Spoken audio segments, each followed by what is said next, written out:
സഹോദരരെ, വലിയ നോയമ്പിൻ്റെ 5-ാമത്തെ ഞായറാഴ്ചയായ, അതായത് മാർച്ച് മാസം 30-ാം തീയതി സീറോ മലബാർ സഭയിലെ 24 കോൺഗ്രിഗേഷനിൽപ്പെട്ട എല്ലാ ദേവാലയങ്ങളിലും വായിക്കപ്പെടുന്ന സുവിശേഷ ഭാഗം വിശുദ്ധ യോഹന്നാൻ്റെ സുവിശേഷം 7-8 അധ്യായത്തിൽ നിന്നും ജീവജലത്തിൻ്റെ അരുവികൾ.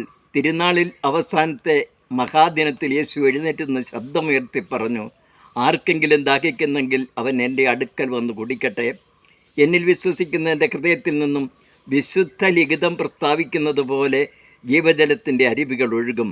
അവനിത് പറഞ്ഞത് തന്നിൽ വിശ്വസിക്കുന്നവർ സ്വീകരിക്കാനിരിക്കുന്ന ആത്മാവിനെ പറ്റിയാണ്.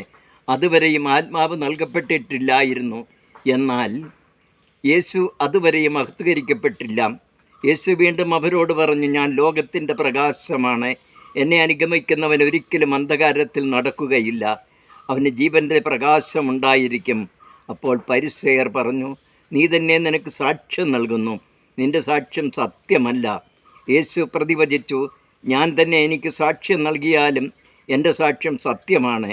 കാരണം ഞാൻ എവിടെ നിന്ന് വന്നുവെന്നും എവിടേക്ക് പോകുന്നുവെന്നും എനിക്കറിയാം. എന്നാൽ ഞാൻ എവിടെ നിന്ന് വരുന്നുവെന്നോ എവിടേക്ക് പോകുന്നുവെന്നോ നിങ്ങൾ അറിയുന്നില്ല. നിങ്ങളുടെ വിധി മാനുഷികമാണ്. ഞാൻ ആരെയും വിധിക്കുന്നില്ല.